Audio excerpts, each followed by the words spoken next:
Bien, ahora continuamos siempre con la quinta jornada de la semana de la carrera de física. En este caso resta el, el último curso el último día del curso de cosmología a cargo del doctor Francisco Linares y de ahí la clausura. Vamos a ver si el doctor Francisco ya está en la sala. Sí. Buenas noches, gracias. Listo, Francisco, ya puedes.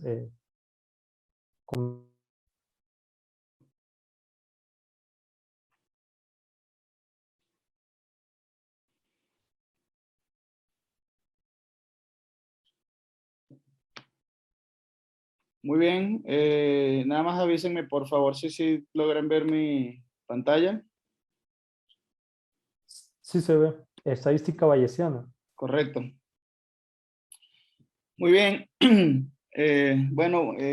Hola a todas y a todos.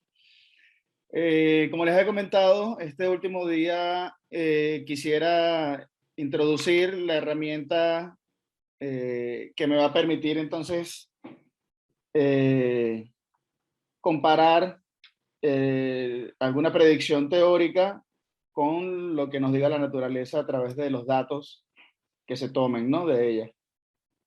Ese puente entre la parte teórica y toda la información que uno pueda extraer desde el punto de vista teórico, de algún modelo cosmológico enmarcado en alguna teoría de gravitación, pues tiene que ponerse a prueba y contrastarse contra la naturaleza, porque bueno, al final del día eso es lo que queremos, ¿no? Entender la naturaleza y, y, y entonces los datos y la información que estos datos nos aporten deben ser entonces comparados con los modelos teóricos para ver si realmente el modelo representa el sistema físico que estemos estudiando. Entonces, en el caso en nuestro caso, del curso que he estado llevando a cabo esta semana, pues lo que queremos ver es cómo nuestros modelos teóricos, cómo comprobar o verificar la viabilidad de nuestros modelos cosmológicos a la luz de diversos datos que uno pueda tener a la disposición, ¿no?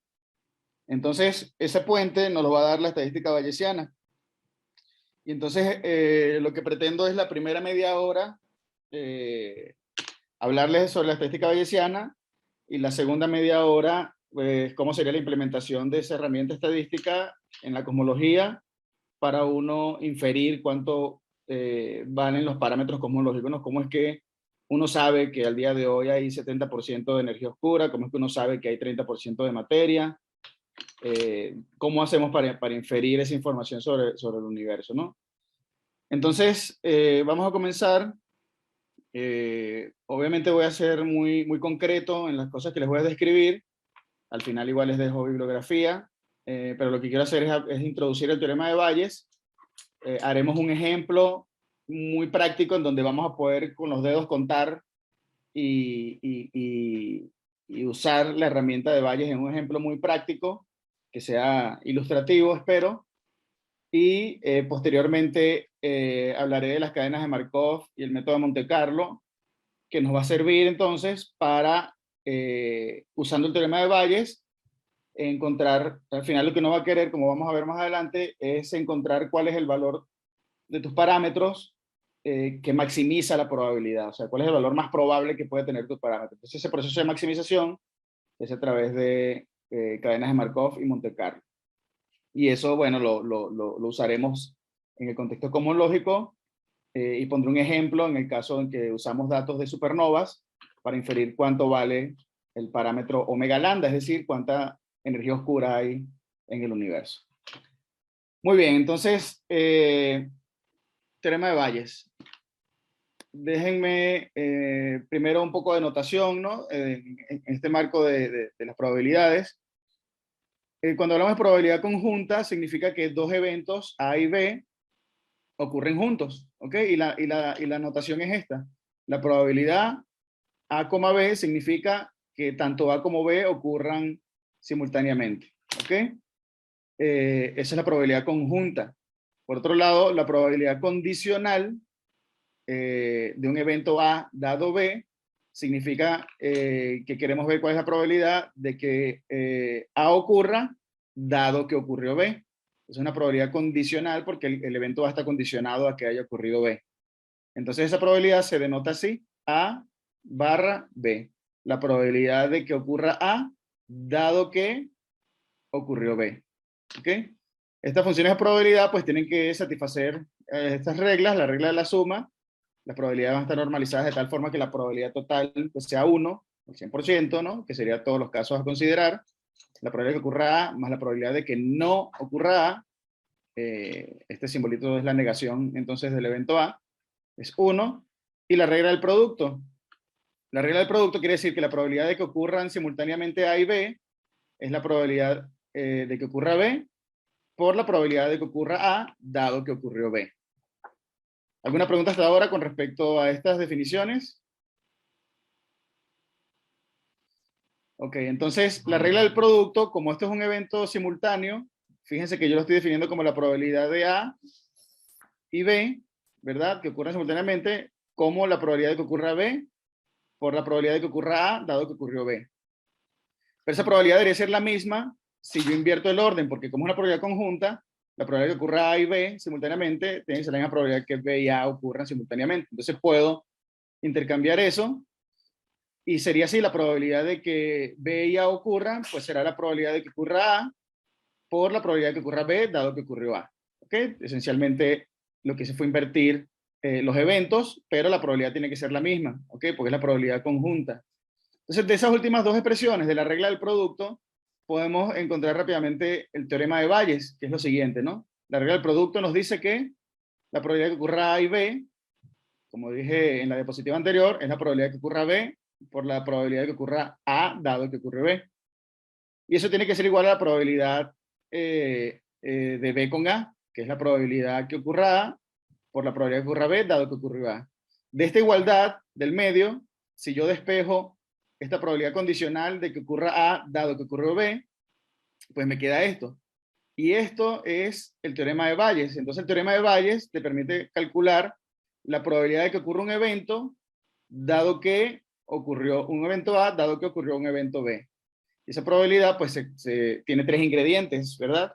La probabilidad de que ocurra A, la probabilidad de que ocurra B, dado que ocurrió A, y eso va a estar dividido entre la probabilidad de que ocurra B. Esencialmente es de la regla del producto que les acabo de decir que podemos encontrar esta relación, y esto se conoce como el teorema de Bayes. Esta probabilidad que ocurra B, pues van a ser todos los valores posibles para que B ocurra. Es decir, la probabilidad de que ocurra B es la probabilidad de que ocurra tanto B con el evento A1, si A está constituido por diferentes números de eventos. Entonces la probabilidad B será la probabilidad de que ocurra B con A1, más la probabilidad de que ocurra B con A2, más la probabilidad de que ocurra B con todas las posibilidades del evento A. Entonces tenemos esta sumatoria, la probabilidad simultánea, ¿verdad? La probabilidad conjunta de que ocurra B con todos los A sub I. Y como aprendimos, ¿verdad? De la regla del producto, esa probabilidad conjunta es pues la probabilidad de que ocurra A sub I por la probabilidad de que ocurra B, dado que ocurrieron los A sub I. ¿Ok? Entonces, esta es la expresión, digamos, que me relaciona a mí las probabilidades condicionales de que un evento ocurra dado que ocurrió otro. Y para eso yo tengo que entonces conocer estos tres ingredientes. ¿Ok? Vamos a ir un poco más al detalle. Estos eventos genéricos, ¿verdad? Que estoy diciendo, A y B, pueden identificarse incluso como hipótesis e información. Es decir, yo puedo calcular la probabilidad de que ocurra, de que mi hipótesis sea cierta, dada cierta información de la que yo pueda disponer. ¿Ok? Entonces yo puedo, esas probabilidades son importantes porque en muchas áreas del conocimiento muchas veces no se tiene la posibilidad de abordar la parte frecuentista, de voy a repetir muchas veces mi experimento y ya veo, comparo, ¿verdad? El número de eventos que quiero con respecto al número de eventos totales, y ya eso me da la probabilidad de que el evento ocurra. Aquí no necesariamente es así. De hecho, esta herramienta la han usado en muchas áreas de conocimiento, les digo, en medicina, en ciencias políticas, por ejemplo, como creo que lo mencioné en una de las clases, ¿no? Eventos que no tienen ocurrencias múltiples para estimar una probabilidad, unas elecciones presidenciales, por ejemplo, ¿no? no van a poner a toda la nación a votar millones de veces para ver cuál es el resultado del candidato más votado, ¿no? Cuál es el más probable que salga ganador. Aquí, este tipo de filosofía, para este tipo de estadística, es muy útil para eventos que no tienen mucho número de ocurrencias. Y por supuesto en la cosmología es vital porque, como empecé, ¿verdad? Diciendo el curso, diciéndole sobre las limitaciones de la cosmología en comparación con otras ciencias, pues nosotros estamos confinados aquí en la Tierra y nada más podemos mirar el universo. No tenemos maneras de repetir el universo 10 millones de veces o irnos a algún lado del universo y cambiar las condiciones iniciales para ver qué pasa. No hay manera de hacer eso. Entonces, esta herramienta va a ser muy útil, no solo en todas estas áreas de conocimiento en general, sino particularmente en lo que a nosotros nos interesa, en la cosmología. Pues entonces nosotros podemos tener, bueno, ¿cuál es la probabilidad de que yo tengo cierta hipótesis, algún modelo físico para describir el universo? Ese modelo físico tendrá algunos parámetros, ¿verdad? Como omega lambda, omega de Colder Matter, etcétera. Y bueno, ¿cuál es la probabilidad de que esos parámetros, o cuáles son los valores más probables que tienen que tener esos parámetros, dado este conjunto de observaciones que yo pueda tener del fondo cósmico de radiación, de supernovas, de galaxias, dependiendo del sistema físico del que estemos adquiriendo los datos? ¿Ok? Entonces, el nombre de cada uno de estos ingredientes, aquí se los especifico. ¿Ok? Esta probabilidad de que tu hipótesis, ¿cuál es la probabilidad de tu hipótesis? Se llama prior, porque más adelante voy a dar más detalles, pero es nada más para decirles muy rápidamente los términos.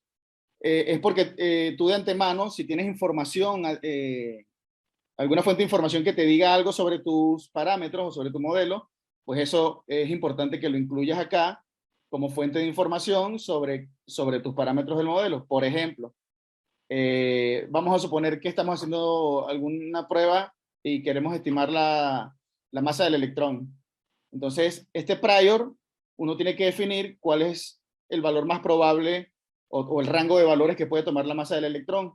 Si no sabemos absolutamente nada de la masa del electrón, pues uno puede pensar, bueno, es una masa, al menos tendría que ser positiva. Yo creo que la masa del electrón podría estar en, y uno especifica un rango, ¿no?, de valores. Si uno tiene información, por ejemplo, de gente que hizo experimentos en tal lugar y acotó los valores de la masa del electrón, más o menos, obviamente, ¿no?, con su margen de error, uno puede agarrar esa información como prior, de que, mira, ya yo sé que la masa del electrón la han medido y tiene este valor medio con cierta incertidumbre. Entonces no tengo yo que en mi exploración estadística para restringirlo, buscar rangos más amplios, porque ya hay información previa, por eso se llama prior, es información a priori que tú puedas tener sobre tus parámetros. Esta función se llama likelihood, es la probabilidad de que esa información que estás adquiriendo los datos sea cierta, dado tu hipótesis. ¿Ok? Entonces, esta parte es la parte que aportan los experimentos, precisamente, diversas colaboraciones que toman datos de galaxias o de este fondo de radiación cósmica, etcétera. Ellos tienen que construir un likelihood y generalmente estos likelihoods son públicos, entonces uno puede tomar esos datos, ¿sí? Encriptados, ¿verdad? En esta función likelihood que te dice esencialmente cómo está distribuida cómo va a estar tus datos comparados, cómo van a estar tus parámetros, perdón, del modelo comparado con los datos con los que estás tomando de alguna observación. Y el otro ingrediente se le conoce como la evidencia, es esa suma en términos de los parámetros, y esto lo que va a hacer es normalizar, como esto tiene que ser una función de probabilidad, como vamos a ver más adelante, pues esto lo que va a estar es normalizando esa función de probabilidad para que cumpla con las probabilidades que tiene que tener, ¿no? Que luego la suma de todas las posibilidades sea 1, etc. Entonces, estos tres ingredientes en conjunto nos permite calcular la probabilidad que queremos, ¿verdad? Que es cuál es la probabilidad de que mi hipótesis sea cierta dado cierta información. Entonces se llama posterior, es la probabilidad a posteriori una vez que uno calcula toda esta relación que está acá. Entonces uno está interesado en obtener este posterior, la distribución de probabilidad de tu hipótesis dado cierto conjunto de datos. ¿Ok? Esto es resumido, voy a ir en el detalle de cada una de estas cosas poco a poco. Pero primero vamos a hacer un ejemplo entonces, un ejemplo con el que podamos contar así nosotros con la mano. Suponga que se lanzan 2 dados al mismo tiempo. Entonces, si los dados no están cargados ni nada raro con esos dados, todos los resultados del lanzamiento de dados son igualmente probables. ¿Ok? ¿Cuál es la probabilidad de que los dados sumen 8? Sin dar a lo mejor el resultado, ¿cómo harían para calcular esa probabilidad? ¿Cuál es la probabilidad de que los dados sumen 8? Tomar todos los casos en los que las dos caras suman 8 y dividirlo entre todos los casos totales. Entre no, Exacto. total. Así es. Entonces tenemos 2 dados, ¿verdad? Cada uno puede sacar 1, 2, 3, 4, 5, 6, 1, 2, 3, 4, 5, 6.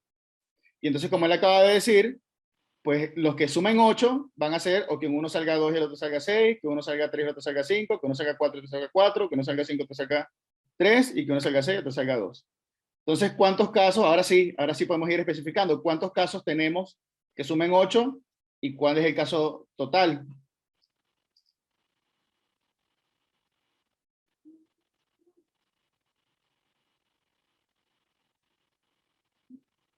Aquí les estoy marcando en verde cuáles son los casos que suman 8, ¿no? ¿Cuántos hay de esos? 5. 5. ¿Y cuál es el número de casos total? 36. Exacto. Entonces, si uno denota como ese 8 al evento de que la suma de los dados de 8, pues la probabilidad de que lances 2 dados y sumen 8 es el número de casos, ¿verdad? Que suman 8 entre el número total, 5/36. Eso es aproximadamente el 13.9%. Muy bien, entonces esto es directamente la probabilidad de cuántos eventos hay que yo estoy determinando, en este caso que sumen 8 los dados, con respecto al número total de datos, ¿no? Que serían 36. Ahora bien, vamos a hacer una pequeña variación al ejercicio anterior. De nuevo, suponga que se lanzan 2 dados al mismo tiempo, todos tienen igual probabilidad. ¿Cuál es la probabilidad de que sumen 8 si sabemos que uno de los dados arrojó un número menor o igual que 4?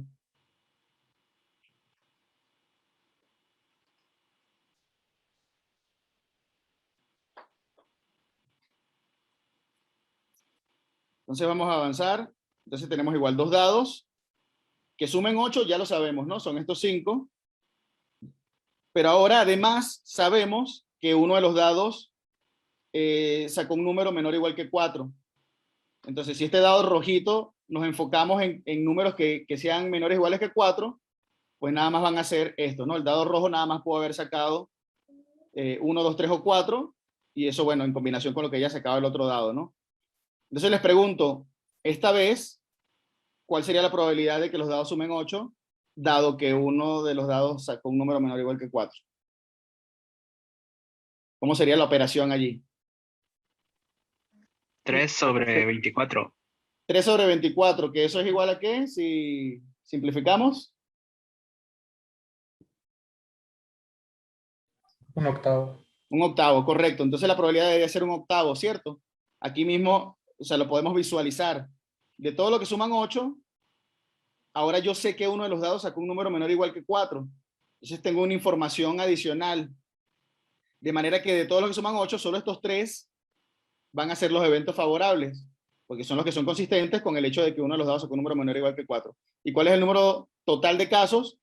Pues 6 por 4 nada más, todo lo que están con la rayita rosada, porque estos no cumplen con esa condición. Es correcto, ese va a ser el resultado, un octavo. Pero bueno, vamos a hacer el teorema de Bayes para ver que ese un octavo realmente sale por el hecho de yo tener información adicional, y vamos a usar todos los elementos de Bayes, el prior, el likelihood y la evidencia para calcular el posterior, que es la probabilidad a posterior. En el lenguaje bayesiano, yo lo que quiero saber es cuál es la probabilidad de que los dos dados sumen 8, dado que uno de los dados sacó un número menor o igual que 4. ¿Sí se entiende la notación que le estoy diciendo? Sí. Muy bien. Sí. Entonces vamos a usar el teorema de Bayes para calcular ese un octavo. Este es el teorema de Bayes, ¿no? La probabilidad de que los dados sumen 8, dado que un dado saca un número menor o igual que 4, es igual pues a la probabilidad de que los dados sumen 8 por la probabilidad de que el número sea menor o igual que 4, dado que la suma da 8, entre la probabilidad de que el dado arroje un número menor o igual que 4. Entonces vamos con el primero, con este. ¿Cuál es la probabilidad de que un dado sume, cuál es la probabilidad de que al lanzar los dos dados sume 8? 5 entre 36. Exacto, esa fue la que calculamos antes, 5 entre 36, perdón. Ahí está, ese ya es el que teníamos antes. ¿Cuál es la probabilidad de que un dado arroje un número menor o igual que 4, dado que la suma da 8? Si quieren vamos a ir atrás para que vean, para que sepan cuál es ese numerito. ¿Cuál es la probabilidad de que un dado saque un número menor o igual que 4, dado que la suma da 8?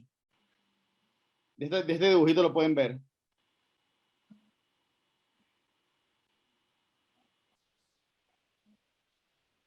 ¿Cuál es la probabilidad de que un dado saque 3 quintos? Correcto, porque son que saque menor. ¿Cuál es la probabilidad de que un dado saque un número menor o igual que 4? Pues está aquí, ¿no? Y de los que están aquí, que sumen 8, nada más son estos 3. De los 5 que suman 8 en total. Entonces va a ser, solo 3 son los que cumplen con esa condición, ¿no? De los 5. Entonces, efectivamente, el likelihood sería, ¿verdad? En ese caso, va a ser 3 quintos, correcto. Ahí está. ¿Y cuál es la probabilidad de que un dado arroje un número menor o igual que 4?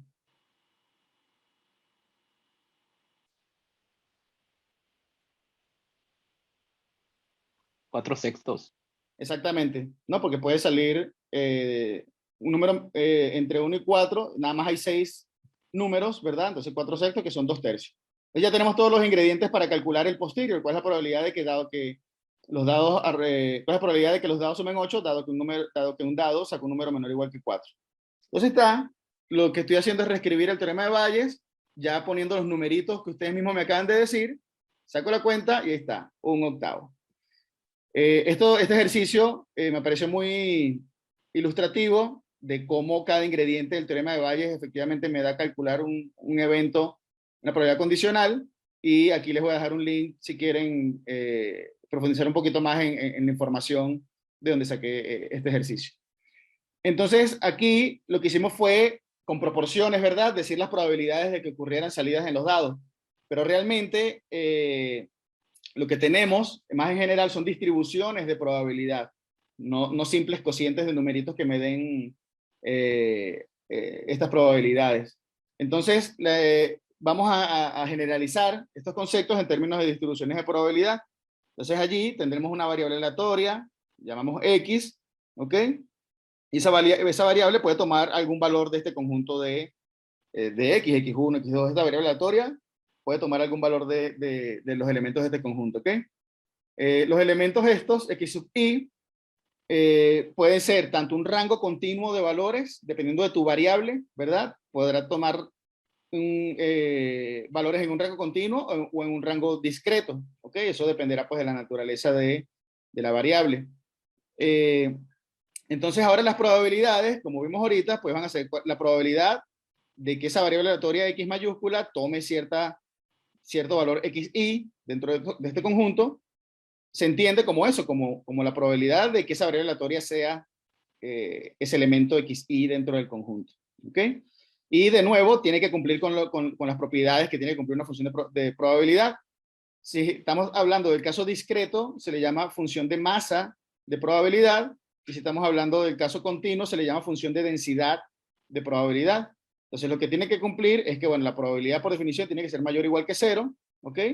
Y tiene que cumplir con la suma, de que la suma de todas las probabilidades, de todos los casos posibles, pues sea 1, ¿no? Sumatoria en el caso de que fuese discreto, y pues la integral, ¿no? En el caso de que sea continuo. Entonces hay varias funciones de probabilidad en la literatura. Una de las más elementales y usadas es la gaussiana, ¿no? La gaussiana tiene esta forma: la probabilidad de que la variable aleatoria tome alguna variable x y que depende de 2 parámetros es esta que está aquí, ¿no? Es la exponencial elevado a la menos la variable al cuadrado. En este caso la estructura es, debido a estos 2 parámetros, se compara, ¿verdad? La variable con respecto a esta letra mu que indica la media, el valor medio de tus variables. Y este sigma indicará la desviación estándar, es decir, cuánto me alejo yo del valor medio central. ¿Ok? Entonces, mu, por ejemplo, en esta distribución de probabilidad, mu vale 0, que es donde está centrada. ¿Ok? Y sigma, el ancho, digamos, de esta gaussiana vale 1, ¿no? Sería una gaussiana con esos valores normalizados. Entonces, es una función de probabilidad que se usa muchísimo. Y aquí también la vamos a tomar para usarla para la parte luego en la cosmología. ¿Ok? Esto fue para el caso unidimensional, pero uno puede tener realmente un arreglo de variables. Entonces lo denotamos así como un vector, o sea, tienes diferentes elementos que tu variable aleatoria puede tomar. Y entonces en un caso n-dimensional, por eso aparece esta n aquí, elevando el factor de raíz de pi. Y ahora esa comparación de tu variable menos la media va a ser en realidad un producto punto, ¿verdad? Recuerden, por ejemplo, que esto es un arreglo vectorial traspuesto, una matriz y el mismo arreglo vectorial. Esta matriz que va a mediar ese producto punto entre estos vectores se llama la matriz de covarianza y es una matriz que contiene información sobre los errores en las estimaciones de tus parámetros. ¿Ok? Esto que está aquí en el exponente de la distribución gaussiana es la función chi cuadrada. Si llegaron a tomar pues, cursos de laboratorios donde tengan que hacer ajustes con experimentos con algún modelo, lo más básico y elemental es hacer mínimos cuadrados, ¿no? Esto es como una generalización de eso, esa chi cuadrada. Lo que va a tomar es, para la manera como lo vamos a usar, es un arreglo, ¿verdad? Vectorial de todos los datos que yo pueda tener, y eso lo voy a comparar con lo que dice mi modelo teórico, que deberían ser esos datos, como función de los parámetros. ¿Ok? Esta teta mayúscula representa los parámetros de los que depende mi modelo. ¿Ok? Entonces yo voy a evaluar una cantidad que estoy llamando mu como función de mis parámetros, y eso lo voy a comparar con pues, los datos que tenga. Entonces, fíjense, mientras el chi cuadrado sea más pequeño, quiere decir que estas restas pues, son cada vez más pequeñas, lo cual indica que estos dos valores son muy parecidos. Entonces, cuando uno quiere hacer la comparación, uno quiere minimizar el chi cuadrada, porque eso indicaría que estas restas, o sea, tu modelo teórico está dándote los valores muy, muy, muy cercanos, parecidos a lo que están siendo tus datos. Entonces, minimizar chi cuadrada va a significar estoy haciendo, o sea, mi modelo teórico está haciendo un buen ajuste a los datos, ¿ok? Pero eso va a depender de los parámetros, ¿ok? Entonces uno tiene que explorar, bueno, si mi parámetro vale tanto, ¿cuánto me da esta resta? Ok, ahora si mi parámetro vale otra cosa, ¿cuánto me da esa resta? Y hay que hacer una búsqueda entonces de cuáles son los valores de los parámetros que te minimizan el chi cuadrado. Entonces, muy bien. Vamos un poquito más a detalle con los ingredientes del teorema de Bayes. El prior, como les dije, suele denotarse con la pi mayúscula, pues contiene el conocimiento a priori, como les había comentado, sobre los parámetros del modelo. ¿Ok? Si uno tiene información de qué rango de valores puede tomar tus parámetros, esa es una información que uno puede suministrarle al teorema de Bayes a la hora de querer calcular el posterior. Es una función de probabilidad, entonces tiene que cumplir, ¿verdad? La regla esta de que su integral tiene que ser 1. ¿Ok? Y entonces el prior es todo un tema, porque si uno no tiene información a priori de sus parámetros, ¿cómo hacer para usar el teorema de Bayes si no tenemos información a priori de los posibles valores de mi parámetro? Entonces, esto es algo que se debate, que se discute, y ya en particular para el modelo cosmológico, pues ya hay diversas observaciones de las que se han extraído mucha información, y entonces eso nos sirve como información a priori a la hora de querer calcular los posteriores, ¿no? Usando el teorema de Bayes. Y la información que tiene el prior, se las bosquejo acá, es la siguiente. Si tenemos, por ejemplo, un prior plano, lo que significa es que no sabemos realmente si este parámetro teta va entre 0 y 6. Lo que estoy diciendo, bueno, no sé cuál valor es más probable que otro realmente, no tengo tanta información. Entonces, en esos casos, la elección conservadora sería, mira, le voy a dar igual probabilidad a todos, porque realmente no tengo más información como para saber dentro de ese rango el parámetro, cuál es su valor más probable, no lo sé. O sea, a priori, yo digo, bueno, yo sé que va entre 0 y 6, pero ya les doy a todos la misma probabilidad. Un prior con mucha más información sería como el azul. Aquí yo estoy diciendo, ya yo sé que este parámetro va entre 0 y 6, pero yo sé que tiene una media centrada en 3 con cierta desviación estándar, entonces ya habría más información encriptada allí en este prior. O un prior menos informativo sería este, que a pesar de que tiene un máximo, pues la desviación estándar sigue siendo muy ancha y el margen de error, digamos, o la incertidumbre en la medición, con la que estoy dando los valores para el prior, pues son bastante grandes aún, ¿no? No son tan confinados como el caso del azul. Entonces, eso es la información que va a estar, dependiendo de la información que nosotros tengamos a priori, pues estableceremos algún tipo de prior para suministrárselo al teorema de Bayes. El likelihood, como les dije, es la probabilidad de que yo tenga ciertos datos, dado el conjunto de parámetros que tengo. Entonces el likelihood normalmente lo vamos a utilizar así, el likelihood gaussiano, es decir, esa función que depende de los parámetros va a ser e a la menos un medio de la función chi cuadrada. Entonces, como les dije antes, lo importante era, como el chi cuadrada contiene explícitamente la comparación entre datos y modelos, ¿verdad? En esa resta, pues minimizar el chi cuadrado se va a traducir en maximizar el likelihood, ¿cierto? Porque mientras esto sea más pequeño, e a la menos eso, pues va a ir maximizando entonces el likelihood. Aquí les pongo algunas propiedades del likelihood. Estoy avanzando un poco rápido para que me alcance llegar a donde quiero, pero de cualquier manera recuerden que pueden preguntarme, ¿no? Entonces el likelihood va a ser gaussiano, ¿ok? E a la menos un medio de la función chi cuadrada. Entonces el likelihood va a contener esa información de los datos, comparándolos con mis modelos, que dependerá de ciertos parámetros. Y la información que hay en él es la siguiente. De nuevo, si tenemos un likelihood con esta forma gaussiana, pues quiere decir que hay mucha más información en los datos que me están suministrando, ¿ok? Mientras que en la curva roja, pues habría menos información, la desviación estándar es más grande.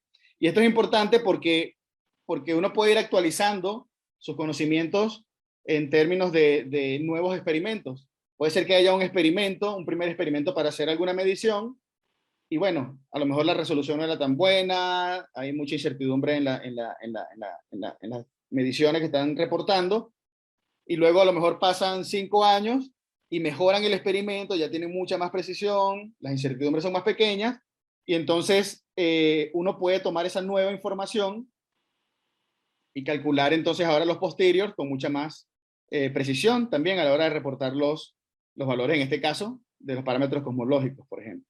¿Okay?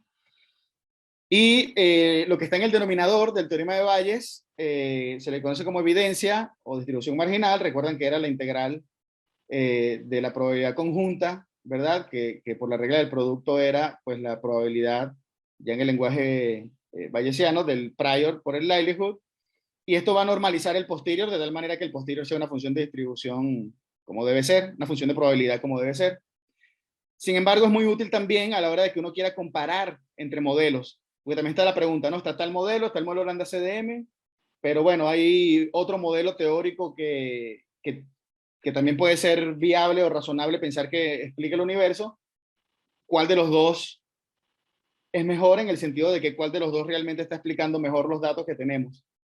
Entonces la evidencia, esta integral, me permite a mí hacer una comparación de modelos. Yo calculo la evidencia de un modelo, calculo la evidencia de otro modelo, y ese cociente se denomina como factor de Bayes. Entonces el factor de Bayes tiene una escala, digamos, de que dependiendo de cuánto sea el factor de Bayes, o en este caso el logaritmo del factor de Bayes, uno puede concluir qué modelo es más viable que otro. ¿Okay? A lo mejor si está en este rango, pues no vale la pena ni siquiera mencionarlo. Si está en este rango, quiere decir que hay evidencia significativa a favor del modelo que se está poniendo a prueba, o si está en este rango, quiere decir que hay evidencia fuerte, entre fuerte y muy fuerte, de que el modelo es superior a la hora de explicar los datos con respecto al modelo base que uno está tomando, o una conclusión decisiva en el que, mira, ya si el factor de Bayes cumple con esto, es que este modelo realmente es mucho mejor para explicar ciertos datos que el modelo que estaba usando para comparar. Esta escala se llama la escala de Jeffreys, y entonces es una manera de cuantificar qué modelo es mejor en comparación con otro. Y esto es muy útil porque, como les digo, pues el modelo Lambda CDM no es el modelo último, digamos, es una descripción muy buena fenomenológica del universo que observamos, pero diversas razones, ¿no? La existencia de la materia oscura, energía oscura y otros problemas ha motivado a proponer otros modelos teóricos, tanto gravitacionales como cosmológicos, y entonces esto es una herramienta que permite comparar la viabilidad de ese modelo alternativo con respecto al que tenemos, ¿no? Muy bien, entonces ya con todos los ingredientes, les vuelvo a mostrar el posterior, es el producto del prior con el likelihood entre esa evidencia. Entonces, como les dije, lo que queremos es básicamente minimizar el chi cuadrado, que es la comparación de datos con modelos teóricos. Minimizar el chi cuadrado es maximizar el likelihood, ¿verdad? Porque dijimos que el likelihood era E a la menos chi cuadrada, esencialmente. Y maximizar el likelihood se va a traducir entonces en maximizar el posterior. ¿Ok? Y eso es lo que queremos. Nosotros maximizar el posterior va a significar, bueno, cuáles son los valores de los parámetros que yo tengo que me maximizan la probabilidad, ¿verdad? De que esos parámetros tengan esos valores, dado cierto conjunto de datos que yo pueda, de los que yo pueda disponer. Entonces aquí se ve el efecto sobre el posterior de usar el teorema de Bayes. Si tenemos un prior bastante informativo, si tenemos un likelihood como el verde, también el posterior me quedaría como el rojo. Básicamente el valor medio no cambia y ya la desviación estándar disminuye un poco en comparación con la que tiene el likelihood, ¿no? Ahora, si fuese el caso que tenemos un prior plano y el mismo likelihood, entonces el posterior, el mismo likelihood está en verde, entonces el posterior pues no va a cambiar realmente tampoco su valor medio, ¿ok? Y fíjense que como el prior acá es menos informativo que este, pues este posterior al final me va a quedar con una desviación estándar un poco más grande que en el caso de que tenga un prior mucho más informativo. Y acá, en el caso en el que tengo un prior muy poco informativo y un likelihood bien determinado con un máximo acá, pues el posterior me da, fíjense que los máximos acá no coinciden, ¿sí? Y con determinada desviación estándar. Entonces, el teorema de Bayes me permite calcular esas probabilidades condicionales de que yo teniendo cierto conjunto de parámetros de algún modelo teórico, cuáles son los valores que me maximizan la probabilidad dado cierto conjunto de datos de lo que yo pueda disponer. Entonces, lo que falta es cómo encontrar ese máximo de probabilidad, porque como les dije, en el chi cuadrado yo voy a tener que comparar modelo con datos para cada valor del parámetro. ¿Ok? Entonces, yo voy dando un valor al parámetro, con eso calculo el chi cuadrado y me da algún valor. Ya teniendo el valor del chi cuadrado, pues ya tengo el likelihood. Ese likelihood lo multiplico por el prior, lo doy entre la evidencia y eso me da el posterior. Tengo que hacer eso otra vez para otro valor del parámetro, porque yo quiero es ver que el posterior me vaya dando cada vez más, porque quiero maximizar la probabilidad. Entonces, para hacer eso, introducimos las cadenas de Markov y el método de Monte Carlo, que en general en conjunto se le llama Markov Chain Monte Carlo, MCMC, ¿ok?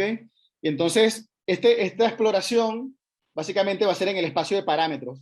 Vamos a suponer que yo tengo dos parámetros, A y B, y entonces yo doy algún valor en ese plano, ¿no? Cierto valor de A y cierto valor de B, ¿sí? Entonces, calculo el chi cuadrado para ese valor, eso me da un valor del likelihood, y con el teorema de Bayes eso me da el posterior.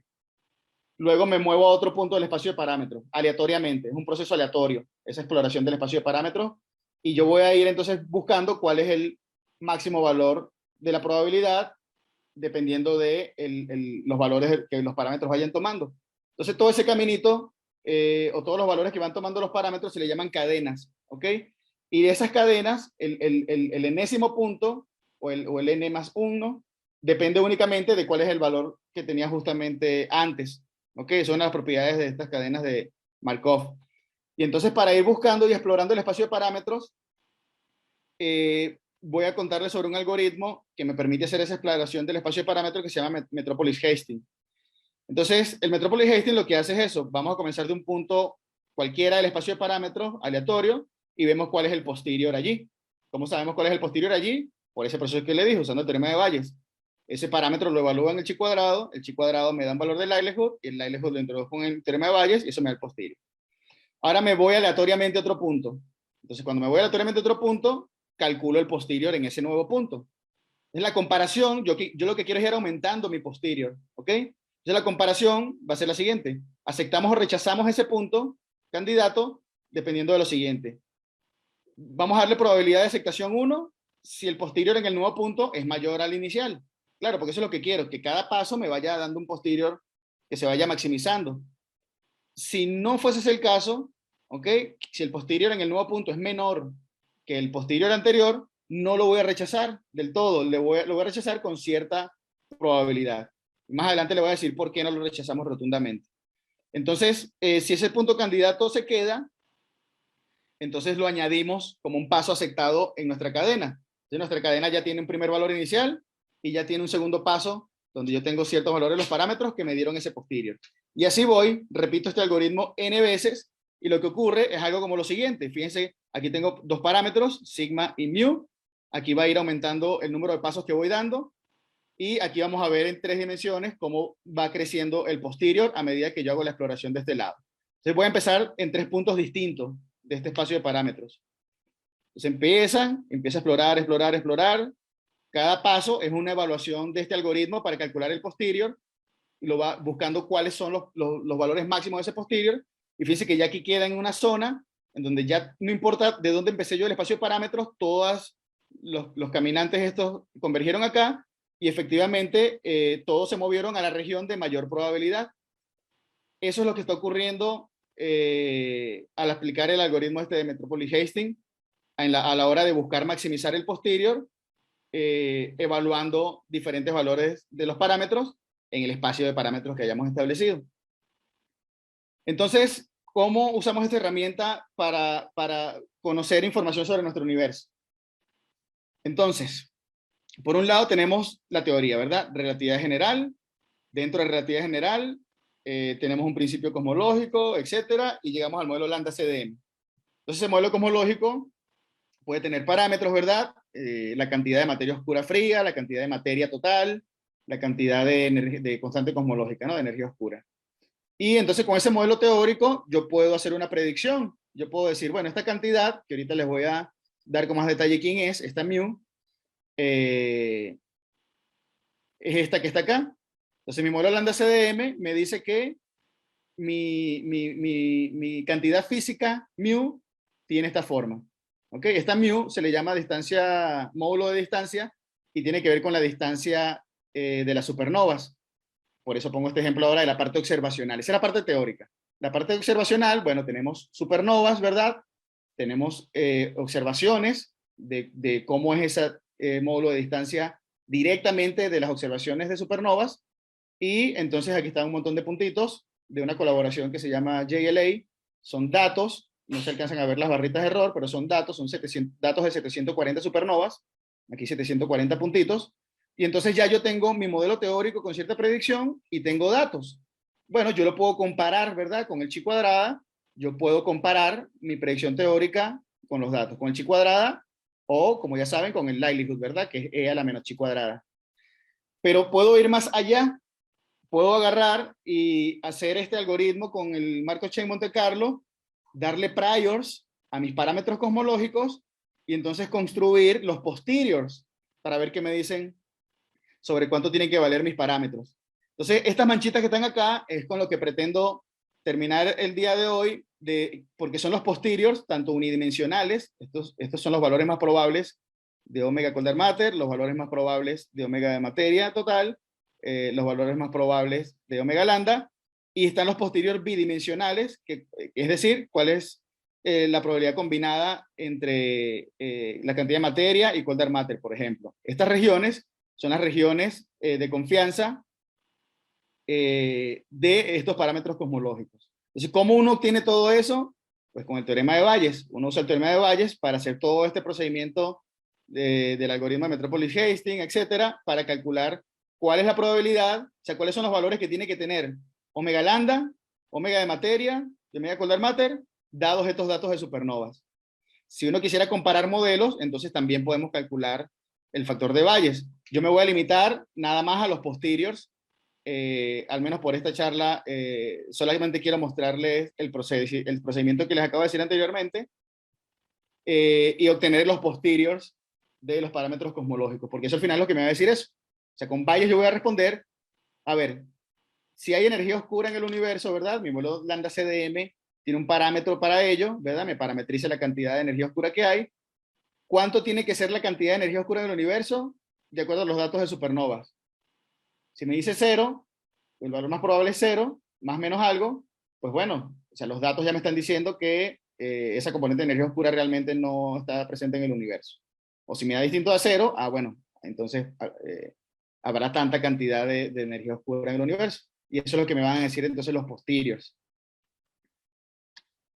Muy bien, entonces, resumen súper veloz, porque esto ya lo vimos toda la semana, ¿verdad? La parte teórica, ecuaciones de campo de Einstein con la constante cosmológica, el elemento de línea de Freeman-Russell-Walker, esta acá es la curvatura gaussiana dependiendo en qué geometría estemos, tensor energía-momentum, estoy tomando el de fluido perfecto, que es el más general, y bueno, de eso sabemos que obtenemos la ecuación de Friedman, la ecuación de aceleración, la H, recuerden que es el parámetro de Hubble, ¿verdad? A punto entre A, y también tenemos una ecuación de conservación, que bueno, se los mencioné nada más. Yo se los dejé de hecho como ejercicio, ¿no? Que combinaran estas dos ecuaciones para que obtuvieran esta, pero les mencioné también que sale realmente de la derivada covariante del tensor de energía-momentum. Por eso es una ecuación de conservación. Y además hablamos de la ecuación de estado, ¿verdad? Para poder cerrar las ecuaciones. P igual a omega rho, P igual a omega por rho, y donde omega es 0 si es materia no relativista, un tercio si es materia relativista, y en el caso de que uno modele la componente de energía oscura como un fluido, pues le corresponderá una ecuación de estado igual a -1. Todo eso ya lo habíamos visto. Les dejé también de ejercicios que resolvían la ecuación de conservación para que vieran que la densidad depende así del factor de escala. Aquí les pongo explícitamente cuál es la relación entre el factor de escala y el redshift, ¿ok? De manera que la densidad la puedo escribir ahora así, en términos de mi variable redshift. Y también hablamos de los parámetros de densidad de energía, que era esencialmente ρ entre ρ crítica, que está acá. De manera que la ecuación de Friedman, o la restricción de Friedman, ¿verdad? Que también le llamamos, es esta que está acá, ¿ok?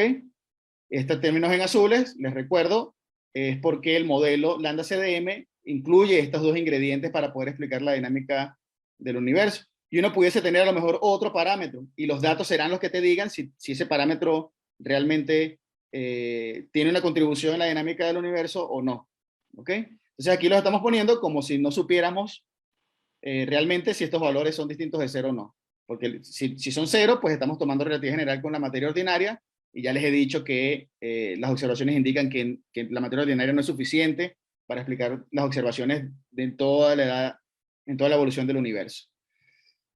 Algo que no les he dicho es lo siguiente. Uno, para calcular estas distancias a las supernovas, lo que hace es construir esta distancia luminosa, que como pueden ver, depende de la integral de la ecuación de Friedman. ¿Ok? Entonces, esta ecuación de Friedman que vimos antes, si nosotros asumimos que el espacio es espacialmente, la parte espacial es plana, entonces este término va a ser k igual 0, ¿ok? Y como también ustedes me han preguntado en las clases, en el tiempo presente de la dinámica del universo, realmente las componentes que más dominan son las de materia oscura fría junto con bariones, ¿verdad? Que le llamo materia a toda ella. Y constante cosmológica, la ecuación de Friedman serían estos dos términos nada más, el término de materia y el término de constante cosmológica. ¿Ok? Además, usando la restricción de Friedman, yo sé que la suma tiene que dar 1. Omega lambda más omega materia tiene que dar 1. Entonces puedo escribir una en términos de otra, y así entonces nada más tengo un solo parámetro cosmológico aquí libre, que es omega lambda. ¿Ok? Y esta integral va de 0 a z, es decir, tengo que ir integrando desde el punto donde estamos, que es en z igual 0, hasta el redshift, donde se encuentre la supernova que estoy midiendo. ¿Ok? C, bueno, es la velocidad de la luz, y H0 es el parámetro de Hubble al día de hoy. Entonces, el módulo de distancia que les había comentado antes se relaciona con la distancia luminosa de esta manera. Al final uno tiene esta estrella, ¿verdad? Esta supernova, y esa luminosidad se va a propagar, ¿verdad? Con un frente de onda esférico, y pues la ley inverso cuadrado, ¿verdad? Me da que dicta la relación entre flujo y luminosidad, yo puedo comparar la tasa entre dos flujos, ¿ok? Y eso es lo que me va a definir más adelante, pues la distancia, el módulo de distancia, que no es más que la magnitud aparente del objeto menos la magnitud absoluta que tiene un objeto celeste en relación a su flujo a 10 parsec. Entonces, por eso aquí está este cociente de 10 parsec, y entonces aquí aparece la distancia luminosa. Entonces, esta es la expresión teórica de cómo calcular la distancia, el módulo de distancia dado un modelo cosmológico, ¿no? Porque recuerden que aquí en la distancia luminosa, pues está nuestro modelo cosmológico lambda CDM, que en concreto dependerá de cuánta energía oscura hay en el universo. Entonces, tomamos las supernovas por lo siguiente, hay muchos tipos de supernovas realmente, ¿ok? Las supernovas, una manera que se entiende que se producen es en sistemas binarios, donde una enana blanca empieza a tragarse la materia de su estrella acompañante hasta un punto en que ya su masa crece lo suficiente, que supera el límite de Chandrasekhar, que estaba por esta expresión que está acá, 1.44 veces las masas solares, y entonces ya en ese punto, esa pelea que hay entre la gravedad que quiere hacer colapsar la estrella y la presión ejercida por la componente de materia dentro de la estrella, ya la gravedad la vence y entonces cuando se da la explosión. De todas estas supernovas, estas que llaman tipo 1 es la que vamos a estar interesados. La razón es la siguiente. Uno puede pensar, bueno, imagínense que tengo una lámpara a cierta distancia, ¿no? Y entonces yo quiero saber a qué distancia está, yo quiero estimar la distancia a la que está esa lámpara. Lo ideal sería, bueno, si yo sé cuántos vatios tiene esa lámpara, pues ya yo sé cuál va a ser su flujo y entonces puedo inferir a qué distancia está. Pero si no sé cuántos vatios tiene, pues no sé con cuánta potencia va a estar iluminando y no sé si la veo muy luminosa porque está muy cerca o la veo muy luminosa porque está bien lejos, pero es que tiene demasiados vatios, ¿verdad? Esa lámpara. Y resulta que estas supernovas tipo 1A se usan de manera que se pueden estandarizar porque sus procesos físicos en el que ocurren estas explosiones da una luminosidad característica. Esta es una curva de luz de diferentes supernovas y todas las curvas de luz son iguales para este tipo de supernovas. Entonces se usan para estandarizar una curva de luz, igual, ¿no? En la parte observacional también hay un modelo para el módulo de distancia que incluirá ciertos parámetros que tendrán que ver con las propiedades de la estrella, la magnitud del pico que se observa, qué extensión temporal tiene la curva, el color, que es una propiedad que le atribuyen a las supernovas. Entonces, esta es la parte observacional del módulo de distancia, gracias a que las supernovas, o sea, eso sería lo ideal, ¿no? Tener una fuente fija que podemos usar de manera estándar, por eso le llaman a las supernovas candelas estándares, porque se puede estandarizar su luminosidad y entonces así uno puede empezar a medir distancias cosmológicas. Esa información está aquí, en particular de estos datos que les mencioné, están aquí en este artículo del 2014. Entonces ya tenemos el modelo teórico, ¿sí? Y tenemos también el modelo observacional. Entonces, uno aplicando el algoritmo de Metropolis-Hastings, ¿verdad? Lo que vamos a hacer es explorar el espacio de parámetros, es decir, vamos a ir viendo aleatoriamente cuánto tiene que valer omega lambda, ¿sí? Evaluar el módulo de distancia para cada valor de omega lambda que yo le vaya dando, y eso me va a dar el chi cuadrado. El chi cuadrado me va a dar el likelihood, y el likelihood en el teorema de Bayes me va a ir dando el posterior, repitiéndome la peliculita esta, y entonces en la búsqueda del espacio de parámetros, el omega se tiene que ir moviendo en el mejor valor en el mejor valor que tenga que tener para reproducir los datos de las supernovas. Y eso es lo que me va a dar cuál es el valor más probable de omega lambda que dado ese conjunto de datos de supernovas, ¿no? Atrás, pues el corazón de toda esta búsqueda está en el teorema de Bayes, como ya les había mencionado anteriormente. Entonces déjenme ir rápidamente a la diapositiva donde quedé. Con eso ya voy a terminar.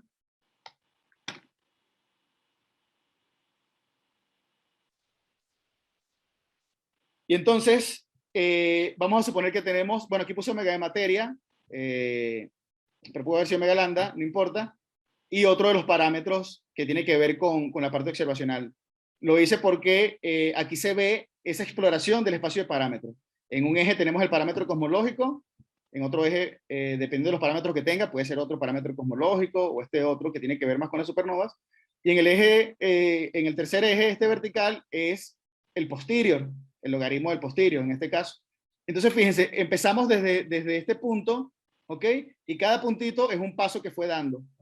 Y fíjense cómo paso a paso el posterior va incrementando, porque precisamente eso es lo que quiero ir aumentando el valor del posterior. Y eso lo voy a ir aumentando en función de, bueno, cuánto tienen que valer estos parámetros para que me vaya dando máxima probabilidad. Y entonces aquí vemos en 3 dimensiones esa búsqueda de dado un valor de los parámetros, cómo va él caminando hasta buscar la zona de máxima probabilidad, y ya aquí se queda básicamente estancado, ¿no? O sea, ya aquí de esta región no sale, esta es la región de máxima probabilidad. Entonces, en este caso, estas gráficas 3D a veces no son tan ilustrativas, y más si no tiene más parámetros, pues tendríamos un espacio de parámetros de mayor dimensionalidad, y entonces lo que es útil es hacer la proyección. Imagínense que vemos esta figura desde arriba y vemos la proyección en el plano de los dos parámetros. Eso es lo que se suele reportar, y es de donde salen las manchitas estas que les he mostrado antes, ¿no? Aquí vemos la proyección, igual, ¿no? Lo más morado es lo de más baja probabilidad, lo más amarillo es cuando ya la probabilidad es máxima, y vemos en ese espacio de parámetros cómo va dándose esa exploración hasta que ya queda en esta región, y aquí les indico con esos datos de supernovas cuánta cantidad de materia da. 0.30, ¿no? El 30%, como ya sabíamos. En el caso del omega lambda, que fue como lo planteamos inicialmente, bueno, antes de eso, hay software ya especializados que hacen todo este trabajo numérico de agarrar teorema de Bayes, implementar el algoritmo Metropolis-Hastings y hacer las estimaciones de tus parámetros cosmológicos, y esas manchitas que les mostré antes, que son estas de los posteriors, son esencialmente el producto de ese proceso de explorar el espacio de parámetros, evaluando en el rango de valores que le hayan dado, y evaluar el posterior para ver cuáles son los valores más probables de tus parámetros, de tal manera que se maximice la probabilidad dado cierto conjunto de datos. Entonces, como les había dicho antes, estos serían los posteriores unidimensionales, es decir, este pico te dirá cuánto es el valor medio de este parámetro que es el omega de Coulter-Matter, cuál es el valor medio de este parámetro que es el omega de materia, y cuál es este valor de este parámetro de omega lambda. Y en los posteriores bidimensionales, pues veremos, por ejemplo, aquí esta sería la región, ¿verdad? Como la proyección en ese plano de omega lambda con omega Coulter-Matter. ¿Ok? Y este sería entonces la región donde son los valores más probables de esos dos parámetros. En el caso específico de la constante cosmológica, aquí les muestro ese proceso de ir dando paso a paso en el espacio de parámetros, y cómo va cambiando el valor de omega a medida que vamos maximizando el posterior. Fíjense que empieza en un valor bajito, 0.15, alrededor de 0.15, y cada paso que va dando va evolucionando, de repente empieza a crecer, y ya en algún punto, a partir del paso 500 más o menos, pues ya él está estabilizado alrededor de cierto valor. Ese cierto valor pues va a ser el valor medio que toma, ¿ok? Y estas líneas verdes lo que indican es la desviación estándar asociada a ese valor medio. Y aquí está, ya cuando uno grafica la función de probabilidad, pues efectivamente uno ve que el omega lambda, miren, el cero ni siquiera está aquí en el eje, no se alcanza. Se ve que el parámetro de constante cosmológica tiene un valor medio pues alrededor de eso, ¿no? Del 69%, con su desviación estándar. Y ya para terminar, retomo estas dos figuras que ya les ha mostrado la clase de ayer. Ayer vimos, ¿verdad?, que esos datos del módulo de distancia son ya, o sea, ya estos son mucho más datos que los que yo usé para este ejercicio para mostrarles, y comparábamos dos predicciones teóricas, ¿verdad? Un modelo, que es el modelo lambda CDM, que es el rojo, y un modelo donde no se tiene constante cosmológica, ¿ok? Y todo el contenido es de materia, ¿no? Uno. Entonces, sin embargo, uno nada más viendo las curvas no puede todavía concluir qué modelo es más viable, a pesar de que las curvas aquí, por muy parecidas que se vean. Ya en el análisis bayesiano, y estas manchitas ahora espero tengan un poquito más de sentido, es de todo este proceso que les estoy contando que salen estas manchitas, con datos de supernovas, con datos del fondo cósmico de radiación, y con datos estos de oscilaciones acústicas de bariones, donde converjan esos tres conjuntos de contornos, pues será lo que esté dictando cuáles son los valores más probables de los parámetros cosmológicos. Y quiero cerrar entonces con lo siguiente. El modelo lambda CDM lo que está diciendo es lo siguiente. Según estos datos, ¿ok? El valor más probable de omega lambda, o sea, aquí estaría este valor de 0.7 para omega lambda, ¿ok? Y aquí estaría el valor de 0.3 de omega de materia, sería esta curva roja, ¿ok? Y la línea negra, esta inclinada, les decía que era el caso en el que el universo es plano. Y efectivamente, pues esa región grisecita, que es la combinación de las azul, naranja y verde, pues cae en esa línea donde el universo es plano. Entonces, esta comparación no es justa todavía y por eso la moraleja al día de hoy es hay que irse al análisis bayesiano siempre, porque ¿dónde está este modelo?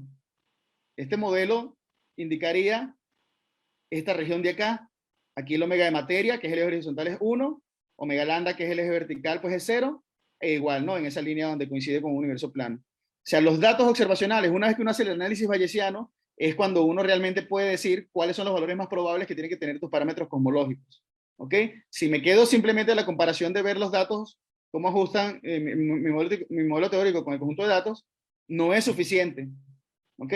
Aquí uno se puede seguir con la finta de que, bueno, el modelo este tampoco es que está descabelladamente alejado de los datos, pero ya que haces el análisis bayesiano, es claramente inviable un modelo donde no hay componente de energía oscura y que toda la materia sea pues la materia ordinaria, ¿no? Entonces, nada, bueno, traté de sintetizar mucha información en esta última clase, pero espero que todo este caminito que les ofrecí, de ese puente entre la parte teórica y las observaciones, les haya dejado al menos algunas ideas de cómo es que se hace para uno decir hoy por hoy, bueno, cómo es que la gente sabe que hay 26% de materia oscura, cómo la gente sabe que hay 70% de energía oscura. Así, el procedimiento que les acabo de contar es la herramienta estadística que permite establecer ese puente entre la teoría y las observaciones. Luego en el Slack, como hice con lo de cosmología, les compartiré estas diapositivas y aquí ven pues alguna bibliografía en donde pueden ahondar mucho más. Con esto concluyo, espero que se hayan ido con una idea de en qué consiste el estudio de la cosmología y en particular la cosmología moderna, que implica esta última parte sobre todo, ¿no? Contrastar tus modelos matemáticos y teóricos con la naturaleza. Entonces con eso termino. Muchas gracias por su atención.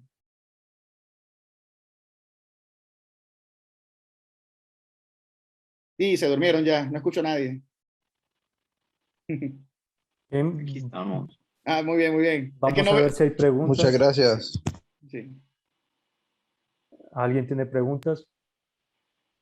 Seguro, o sea, como fui muy rápido, a lo mejor quedaron cosas sin concretar bien. Pueden hacerme volver a alguna diapositiva en particular si quieren o... Sí, de hecho, yo comentar. tengo una duda, pero ¿Sí? es algo sencilla. Es en la prueba del chi cuadrado. ¿Sí? Por ejemplo, sabemos que el chi cuadrado es una prueba de hipótesis que compara esa distribución observada de los datos con una distribución esperada de datos, ¿verdad? Entonces, para los observacionales, utilizaste los de supernova tipo 1A. Así En es. realidad, solo utilizas el tipo 1A porque realmente son las más brillantes y de las que puedes obtener como más datos. Sí, o sea, en O, este caso lo usé porque es un ejercicio de los primeros que hice así de manera práctica. Mira, te voy a contar un poquito, o sea, si la pregunta es la razón por la cual usé esos datos, hay muchos otros. O sea, yo puedo haber usado otros datos de otras fuentes, de cosmológicas o de galaxias, puedo haber usado cualquier otro. Te digo que normalmente la gente lo hace a disposición, lo pone a disposición pública. Estos en particular fue un ejercicio que yo hice de hacer yo un código a mano que hiciera todo esto, porque como les dije, hay códigos más especializados y mucho más robustos de lo que yo puedo haber hecho a mano para hacer todo este proceso de agarrar datos reales y restringir los parámetros cosmológicos. Entonces, estos de supernova son muy prácticos, fáciles de descargar y de implementar, y los tomé esencialmente como un ejercicio para yo hacer de cero un código que hiciera todo este proceso que les estoy contando. Ahora, ¿por qué de supernova y por qué este tipo de supernovas? Como tú muy bien dijiste ahorita, efectivamente estas supernovas, a diferencia de las otras que hay, ¿verdad? En ese zoológico de supernovas que le mostré, son las que tienen esta característica súper útil y brillante de que o sea, nos los pusieron ahí en el universo casi casi para poder medir distancias, porque tienen esto de que la luminosidad es característica de todas ellas. Es como que tengo una lámpara que yo sé que siempre va a tener una luminosidad dada, y entonces si yo la pongo a diferentes distancias, pues puedo saber, o sea, si están regadas a diferentes distancias, yo puedo inferir a qué distancias están, porque yo sé que su luminosidad siempre se puede caracterizar como una. Es por eso que decía, ¿no? Imagínate que tienes una lámpara a cierta distancia que ilumina muchísimo. ¿Cómo saber si ilumina mucho? Porque está muy cerca de nosotros, o ilumina mucho porque está bien lejos, pero es que tiene demasiada, esa lámpara tiene mucho vatio y te manda mucha luminosidad. ¿Cómo saber la distancia dada su luminosidad? O sea, no sé si, o el caso contrario, ¿no? Veo que ilumina muy poquito, es que a lo mejor esa lámpara no ilumina mucho, o ilumina muy poquito, no, es que sí ilumina bastante, pero es que está súper lejísimo. ¿Cómo saber eso si no sabemos la luminosidad intrínseca del objeto? Entonces, estas supernovas tipo 1A tienen esa característica y por eso se usan para estandarizar, se estandarizan su luminosidad, y entonces como hay supernovas regadas en diferentes distancias del universo, pues entonces ya uno puede inferir a qué distancia están y poner a prueba entonces tu modelo cosmológico usando esos datos de supernovas. Sí, y una curiosidad para, para procesar esos datos y realizar esos gráficos. Tú mencionaste que necesita algunos parámetros cosmológicos y estudiar esos modelos cosmológicos del universo, ¿verdad? ¿Utilizas el Planck 18 para esa parte? Sí lo he usado en el caso en el que Ujú. quiero tomar datos de esa radiación cósmica de fondo, como tú muy bien dices, de hecho lo había mostrado en las diapositivas anteriores de cosmología, ¿verdad? Este mapita de temperaturas tomados por diferentes satélites en diferentes años, y el último satélite, el que tiene los datos más recientes y más finos, es, como tú dices, el satélite Planck, que ha reportado datos en 2013, en 2015, y efectivamente el último que reporta es en 2018. Yo he tenido que restringir modelos cosmológicos usando los datos de Plan 2018. Sí me ha tocado hacerlo. Y una última duda sería por qué es muy necesaria la estadística la estadística bayesiana en vez de la estadística descriptiva para procesar estos datos. Bueno, voy a aprovechar la pregunta. Mira, yo creo que la estadística bayesiana es algo que uno debería incorporar en general en el día a día. Está demostrado, hay psicólogos que han estudiado esto más a profundidad, y concluyen básicamente que el ser humano normalmente no piensa de manera bayesiana. Y hay desventajas en eso, porque esto de los priors y los sesgos, el que tú tomes decisiones como que sobre eventos por sesgos que puedas tener, pueden llevar a conclusiones erróneas. Recuerdo un primer curso de esta estadística que vi, en donde ponían el caso de un caso judicial, un juicio, donde, bueno, había una víctima, un victimario, y entonces el victimario era evidentemente culpable, pero lo dejaron libre porque el caso que él realizó era muy poco, o sea, fue un caso muy aislado, digamos, en torno a su ser, a sus acciones como ser humano. Sin embargo, bayesianamente pensándolo, incluirías información del prior. Mira, pero es que este tipo normalmente tiene actitudes violentas, a lo mejor en situaciones como estas, exterioriza más ese rollo, y sacando esa probabilidad de manera bayesiana, efectivamente el tipo tenía que ir a la cárcel. Entonces, en el caso de la cosmología, la estadística bayesiana es muy útil por el hecho de que no podemos repetir el experimento ninguna vez. O sea, pues el universo es el universo y ya. No es como en la otra que tú dices, ¿no? La descriptiva que llamaste, o frecuentista, que es, repito el experimento muchas veces y estadísticamente infiero las leyes que están rigiendo ese fenómeno, porque lo repito así, le cambio condiciones iniciales, le pongo esto, lo muevo para allá y veo qué pasa y aprendo de las leyes físicas que rigen el sistema, de repetirlo muchas veces. Tengo maneras de cómo cambiar muchas veces la información y ver qué es lo más probable que ocurra. Aquí no. Entonces la estadística bayesiana por eso resulta muy útil como herramienta para tratar de entender el universo. Listo, muchas gracias. Fíjate que no sé si alguien más tiene preguntas, ya estamos en el límite del tiempo. Pero aquí te están agradeciendo Kevin Maradiaga, María René Mesa, José Enríquez, que estuvo excelente el curso, que muchas gracias. Gracias a ustedes Y por la paciencia. realmente, así como lo dicen, mejor explicado no es posible condensar todo eso que es la base ya después para estudiar modelos inflacionarios, agujeros negros y la cuestión de modelos mixtos incluso del universo o compuestos solo por materia, radiación o constante cosmológica.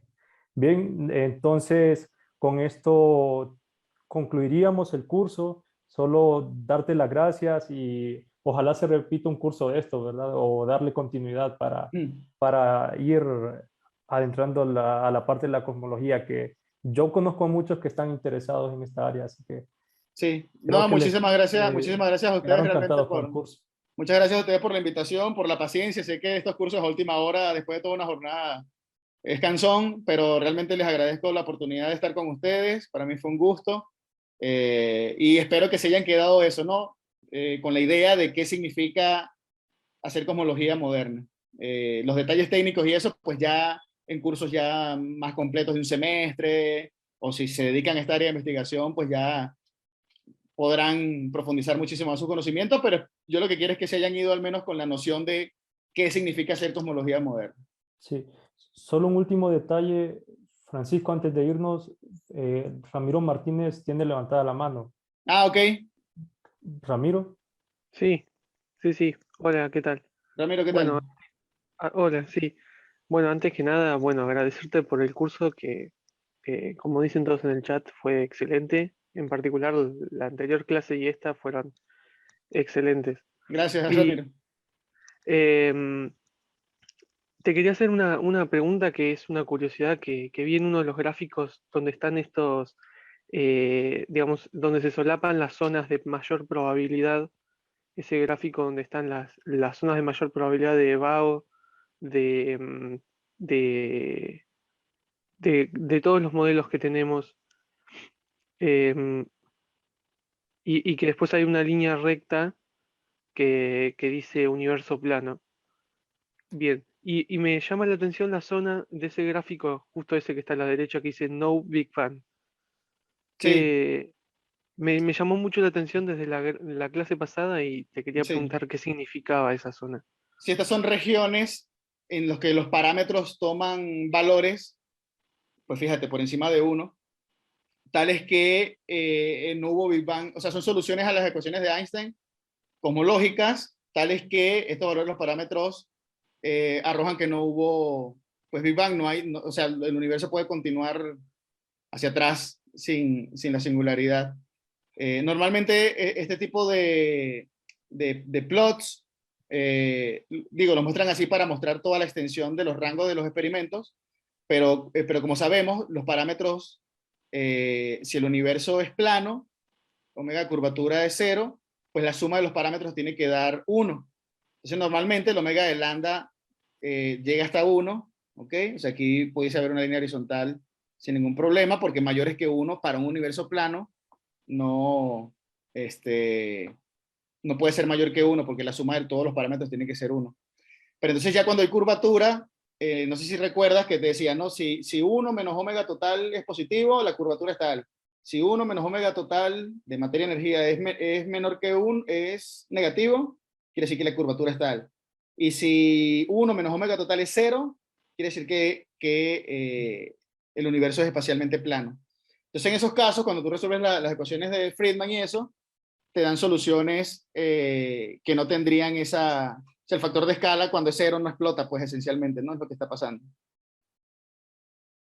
Pero son regiones que ahorita ya... fíjate, esto es del 2011, ¿no? Lo muestran eso para mostrar la extensión de los rangos de los experimentos, pero físicamente ya sabemos que los parámetros omega lambda, omega materia, están realmente restringidos entre 0 y 1. Claro, o sea, no hay posibilidad de que no ha habido Big Bang en este universo, digamos. No, no, o sea, o sea, el modelo lambda CDM no nos libra de esa singularidad Está bien, en el principio del universo. genial. Muchísimas gracias. Gracias a ti, Ramiro.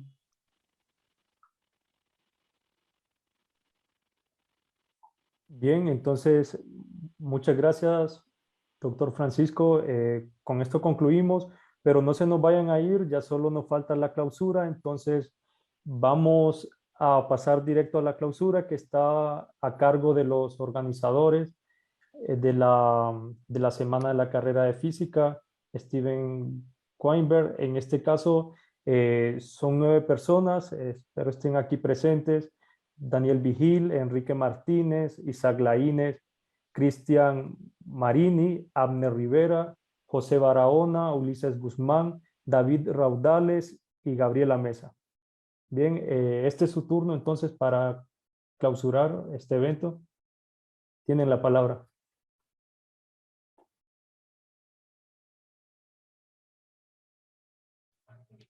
Bueno, pues muy buenas noches tengan todos. Así hemos concluido las actividades de la Semana de la Carrera de Física 2021 Steven Weinberg de una forma muy satisfactoria. No queda nada más que agradecerles a todos ustedes quienes nos han acompañado en las transmisiones de estas largas pero gratificantes jornadas, ya sea aquí en la sesión de Zoom o a través de Facebook Live. Muchas gracias a todos. Quizá es apropiado comenzar esta clausurar este gran evento, haciendo un breve recorrido por lo que ha sido esta semana. Hemos tenido la fortuna de tener a grandes invitados entre nosotros que han tenido la gentileza de presentarse aquí. Entonces, en nombre de todos, quisiera yo enviarles a todos ellos un muy profundo agradecimiento, un muy caluroso agradecimiento por la amabilidad que han tenido en apoyarnos en este evento. También es importante de alguna forma reconocer todos lo que hemos fortalecido el sentido de comunidad y cooperación entre todos nosotros como estudiantes de física, como comunidad, no solo aquí en nuestra universidad y en nuestra escuela, sino también con todos esos estudiantes de otras áreas que nos han acompañado a lo largo de esta semana, de otras universidades y de otros países. Entonces, esto es un logro, algo que debemos aplaudir y de lo que debemos de sentirnos orgullosos.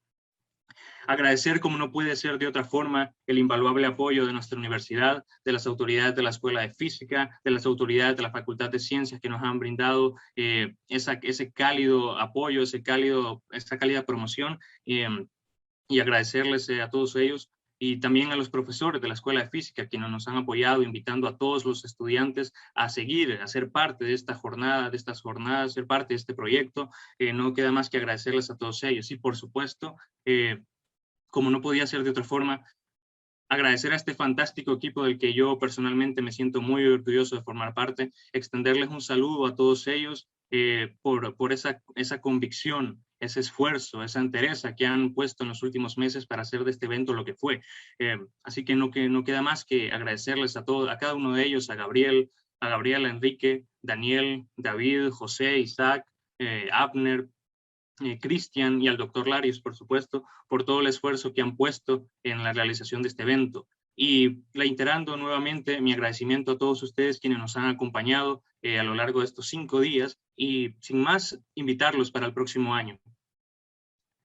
No sé si alguno de mis compañeros quiere dar algunas palabras. Yo pues primero agradecer a los que hicieron esto posible, primero a ustedes, aquí a las 9 personas que me acompañaron.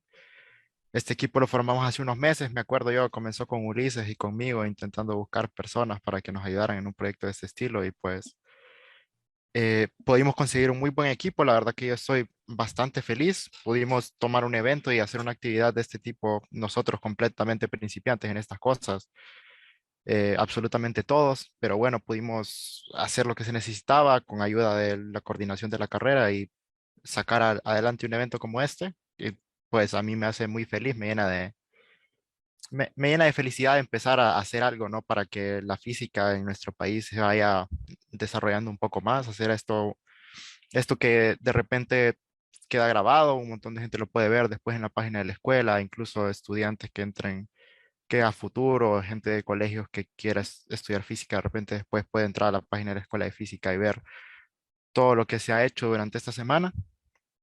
Entonces, para mí es bastante alegre todo esto. Agradecer también a las personas que nos dieron pláticas, que aquí hay varias. Por aquí estaba Francisco hace poco, me imagino que aquí sigue.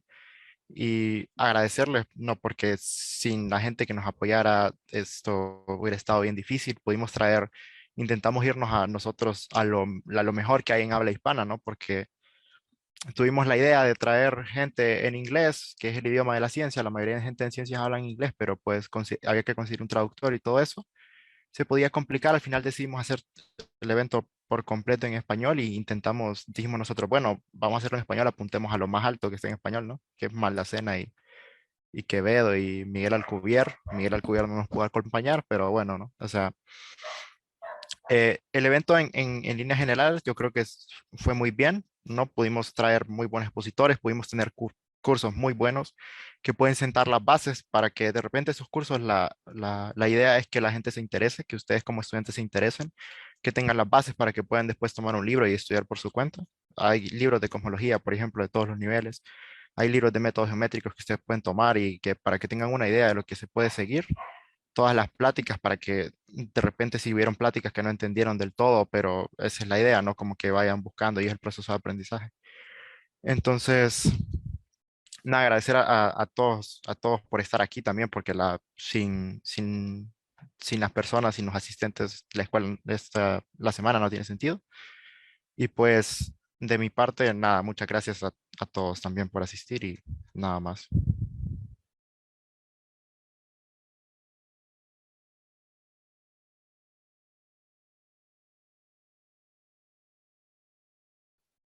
Bueno, buenas noches, compañeros. Ya que estamos dirigiendo unas palabras, pues me gustaría a mí agradecer principalmente a los invitados porque, pues, sin ellos este evento maravilloso no hubiera dado lugar. Y bueno, a los invitados, al equipo de trabajo con el que estuvimos, grandioso equipo. El apoyo fue lo que más sobró y bueno, maravilloso, ¿verdad? Espero podamos seguir colaborando, no solo dentro de esas 9 personas, sino de entre toda la comunidad de la carrera de física. Y bueno, quizá, quién sabe, aspirar en un futuro a colaborar con otras universidades de otros países. Entonces, muchas gracias a todos por formar parte de este evento. Sin ustedes no hubiera sido posible alcanzar la magnitud que se alcanzó en este evento. Y bueno, muchísimas gracias. Un fuerte abrazo a todos. Un saludo.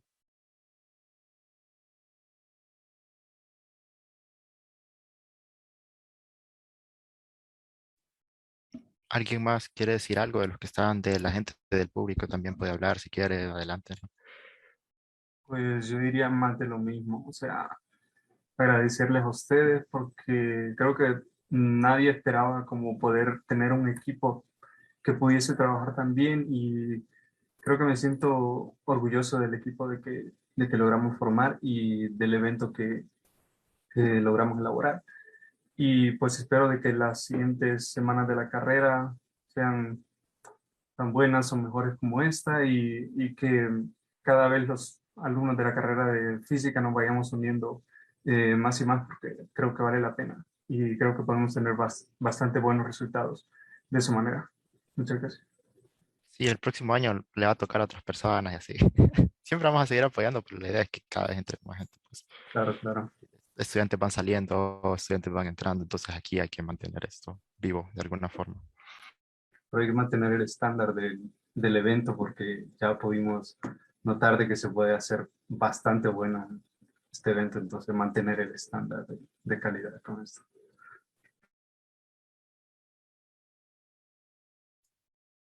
¿Alguien más?